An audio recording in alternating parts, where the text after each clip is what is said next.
ಇದು ಬೆಳಗಾವಿಯ ಸ್ಥಿತಿ ಅಂತಾದರೆ ಇನ್ನು ಉತ್ತರ ಕರ್ನಾಟಕದ ಬೇರೆ ಬೇರೆ ಜಿಲ್ಲೆಗಳಲ್ಲೂ ಕೂಡ ಈಗಾಗಲೇ ಕುಡಿಯೋ ನೀರಿನ ಸಮಸ್ಯೆಯ ಮುನ್ಸೂಚನೆ ಕಾಣ್ತಾ ಇದೆ. ಬಾಗಲಕೋಟೆ ಜಿಲ್ಲೆಯ ಡೀಟೇಲ್ ಒಂದನ್ನು ನಿಮ್ಮ ಮುಂದೆ ಇಡ್ತಾ ಇದ್ದೀವಿ. ಉತ್ತರ ಕರ್ನಾಟಕದಲ್ಲಿ ಬೇಸಿಗೆಗೂ ಮುನ್ನವೇ ಸಮಸ್ಯೆ ಸೃಷ್ಟಿಯಾಗಿದೆ. ಬ್ರಿಟಿಷರ ಕಾಲದ ಬೃಹತ್ ಮುಚಕಂಡಿ ಕೆರೆ ಖಾಲಿಯಾಗಿದೆ. ಬಾಗಲಕೋಟೆಯ ಹೊರವಲಯದಲ್ಲಿರುವಂಥ ಕೆರೆ ಇದೆ. ಬೇಸಿಗೆಗೂ ಮೊದಲೇ ಅಥವಾ ಬೇಸಿಗೆ ಆರಂಭದ ದಿನಗಳಲ್ಲಿ ಕೆರೆ ಖಾಲಿಯಾಗಿರೋದು ರೈತರಿಗೆ ಆತಂಕ ಸೃಷ್ಟಿಸಿದೆ.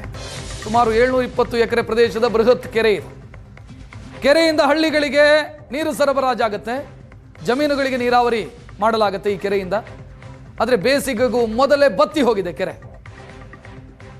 ಅಕ್ಕಪಕ್ಕದ ಊರುಗಳಲ್ಲೂ ಕೂಡ ಈಗ ನೀರಿಲ್ಲದಂಥ ಸ್ಥಿತಿ. ಅಂತರ್ಜಲ ಮಟ್ಟವೂ ಕೂಡ ಕುಸಿತಾ ಇದೆ.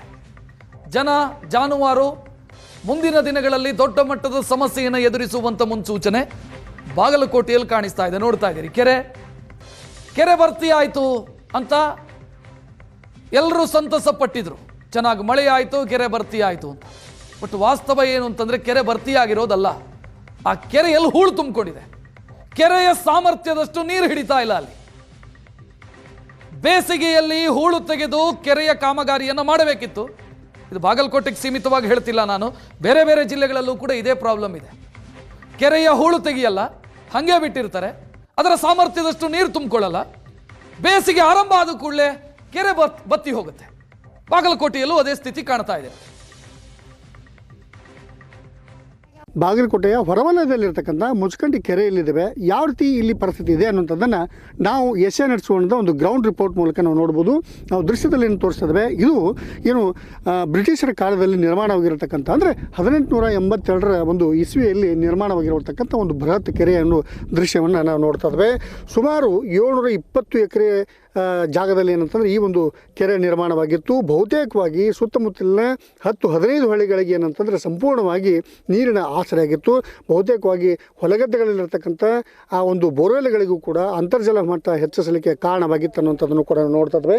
ಇದು ಏನಂತಂದರೆ ಪ್ರತಿ ಬಾರಿಯೂ ಕೂಡ ತುಂಬಿ ತುಳುಕೋದ್ರ ಮೂಲಕ ಭಾಳಷ್ಟು ನೀರಿನ ಒಂದು ಅವಕಾಶವನ್ನು ಮಾಡಿಕೊಡ್ತಾ ಇತ್ತು. ಆದರೆ ಇವತ್ತು ಏನಂತ ಸಂಪೂರ್ಣವಾಗಿ ಬಣಗುಟ್ಟುವಂಥ ಒಂದು ಪರಿಸ್ಥಿತಿ ನಿರ್ಮಾಣವಾಗಿರುವಂಥದ್ದು ನಾವು ದೃಶ್ಯದಲ್ಲೂ ಕೂಡ ನೋಡ್ಬೋದು.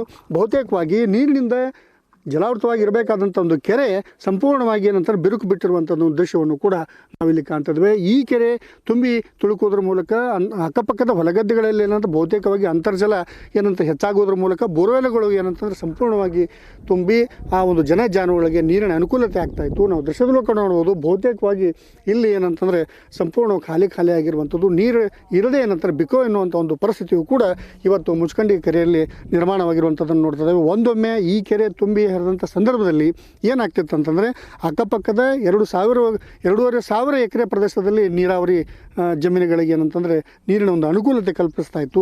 ಹಾಗಾದರೆ ಇಲ್ಲಿರ್ತಕ್ಕಂಥ ರೈತಾಪಿ ವರ್ಗಕ್ಕೆ ಏನೆಲ್ಲ ತೊಂದರೆ ಆಗ್ತಾ ಇದೆ ಅನ್ನುವಂಥದ್ದನ್ನು ನಾವು ತಿಳಿಲಿಕ್ಕೆ ಈಗಾಗಲೇ ನಮ್ಮ ಜೊತೆಗೆ ಇಲ್ಲಿ ಹಿರಿಯರು ಕೂಡ ಇರುವಂಥದ್ದು. ಕೆರೆ ಏನಾಗಿಬಿಡುತ್ತೆ ಅಂದರೆ ಇವತ್ತಿನ ದಿನಮಾನದಲ್ಲಿ ಅವಾಗಿನ ದಿನಮಾನಕ್ಕೆ ಈಗಿನ ದಿನಮಾನಕ್ಕೆ ಈ ಕೆರೆ ತುಂಬುವುದರಿಂದ ಎಷ್ಟು ಜನರಿಗೆ ಅನುಕೂಲ ಆಗತ್ತೈತಪ್ಪ ಅಂತಂದ್ರೆ ಇದು ಕನಿಷ್ಠ 18ರಿಂದ 20 ಹಳ್ಳಿಗಳಿಗೆ ಅನುಕೂಲ ಆಗ್ತೈತಿ. ಇದು ಏನ್ಬಿಡುತ್ತೆ ಎಲ್ಲ ಪೂರ್ತಿ ಕಂಪ್ಲೀಟ್ ಬತ್ತಿ ಹೋಗ್ಬಿಡುತ್ತೆ. ಈಗ ಬತ್ತಿ ಹೋಗ್ಲಿನ ದನಕರಿಗೆ ಸಹಿತ ನೀರಿಂದು ದೊಡ್ಡ ಆಹಾಕಾರನ ಉಂಟಾಗ್ತೈತಿ.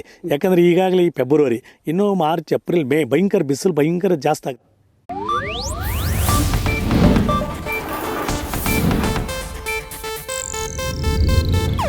ಇದು ಏಷ್ಯಾನೆಟ್ ನ್ಯೂಸ್ ನೆಟ್ವರ್ಕ್ ಪ್ರಸ್ತುತಿ.